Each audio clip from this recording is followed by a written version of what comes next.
Hi guys, the DJI Osmo Action Camera. What you get inside the box is actually the DJI Osmo,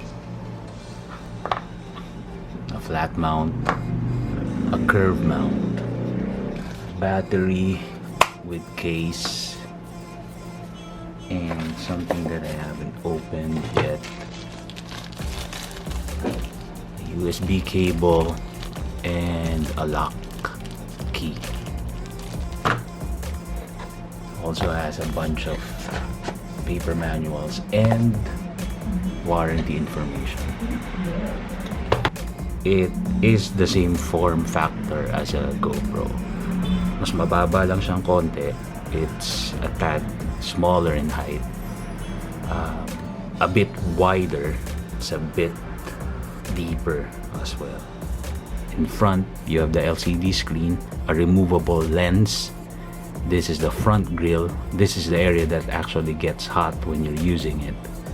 You have the on and off power switch, which acts as the display on and off as well. Then you have the record button or the shutter button if you're in photo mode. On the side, you have the speaker grill and another microphone hole. And on the right side, you have the quick switch, which is an easy way of getting through your settings. This is user programmable as well.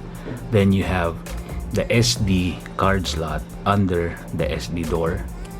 So it also houses the Type-C USB port and memory card slot. This door is actually removable, so all you need to do is grab hold of the gasket part and just pull out or pull off. Okay, what this allows you is easy access when you're using the cage.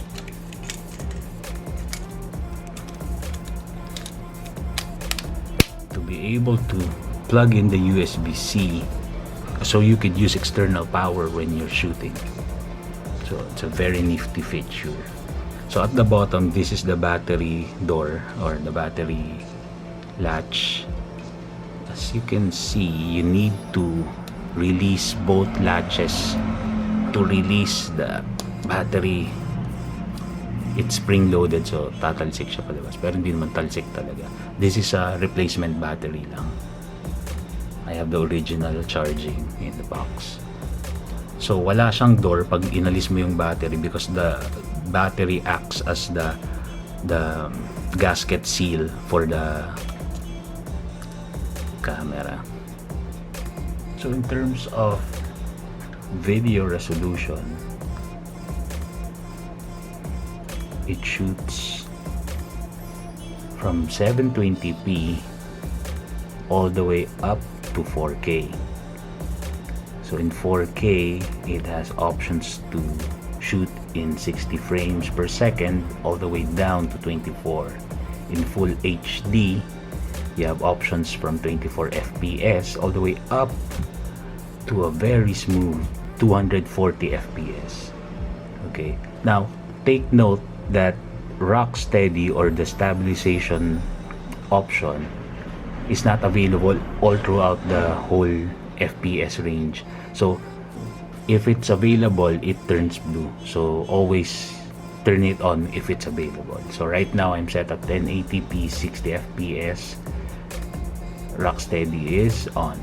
Okay, The video settings are hyperlapse, then it has time lapse, then you have the standard video, but user programmable yung resolution and FPS. You have HDR video mode, you have slow-mo, and loop recording.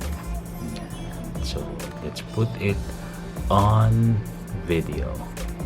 Okay, also on video, aside from the resolution, if you pull from the right, you'll have auto and manual settings.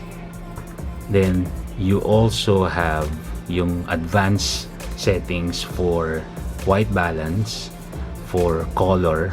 Sa color, you have two options, normal and DC nilike. I use DC nilike. It's a flat color profile similar to C-Log in Canon or S-Log in Sony. What it provides you is the flexibility to change everything to color grade properly in post. It's a very good feature to have in a camera, so I use that a lot as well. You also have here the de-warp option. Since this is a small camera with a small lens and a small sensor, ang tendency niya is to take pictures or videos na merong fish eye effect kasi maliit. So in camera, that is corrected via the de-warp option. So I turn it on. Then you have the format setting. It records in MP4 or in .mov.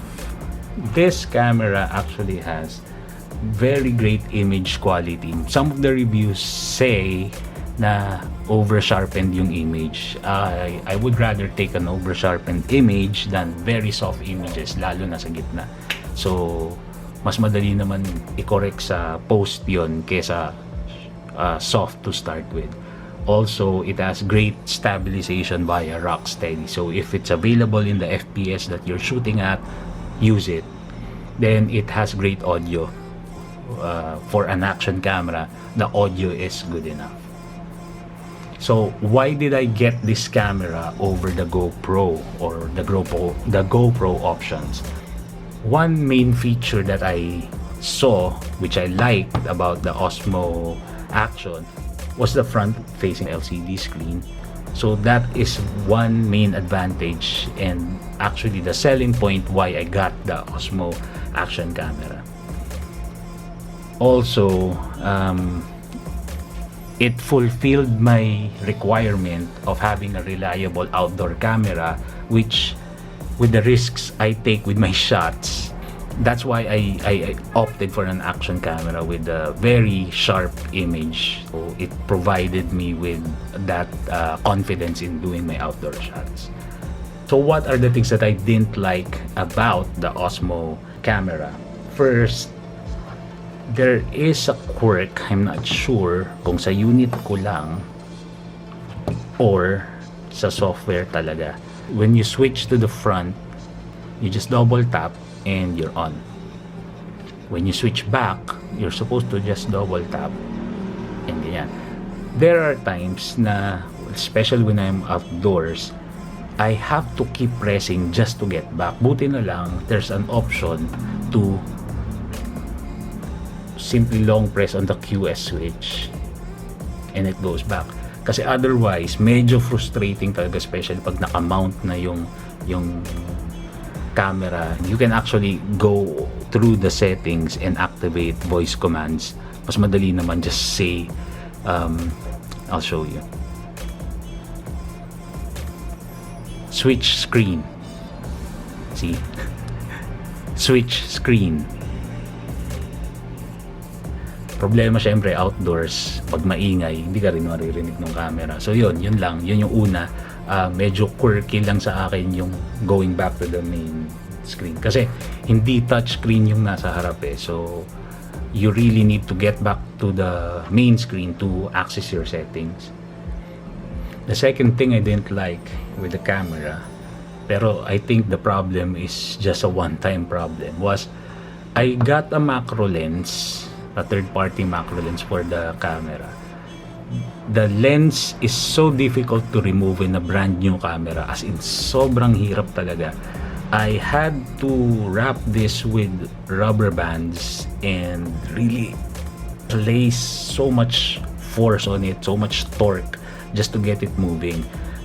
If I were DJI and they were gonna tighten that tight, they should have placed a removal tool with a camera. That's a gripe. People will really comment about it. Okay, so final thoughts on the action camera from DJI. To me, this is a very great investment. I love how it looks. It's different. It doesn't look like a GoPro in that respect. It really looks cool. I love the look of the camera. For its price, I got it 16,000, which is on sale, from the 19,000 of na regular price. That's good. I'll link it in the description below where I got it. They're very good sellers. They have local warranty as well. Second is its usability. It's an action camera. It allows me to shoot how I want to shoot, and it gives me the flexibility and the confidence to do the risky shots that I want to take outdoors or anywhere because the camera can fit. And lastly, the image quality. So you can't beat the image quality that you get from this camera. Sulit na sulit siya. For that price, you get a very good camera. You get 4K, you get full HD 240p.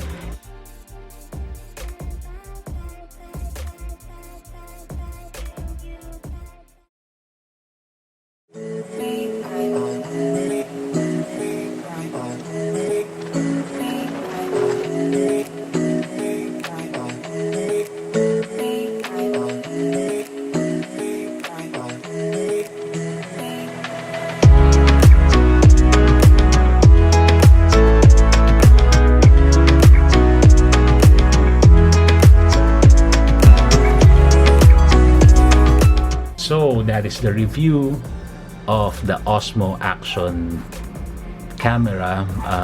Let me know if you've got comments, if I missed things out. I reviewed this based on the experience na gather ko in the past few weeks I got it. Also, I reviewed it based on my needs. I didn't mention yung photography use ng camera because I wasn't taking pictures with it. I got the bases covered dun sa needs ko because of this camera. So great investment, reliable, and quality image for the price. If you like this video, please share, subscribe, hit the notification bell so that you get informed every time may bago akong video. And thanks for watching. Bye.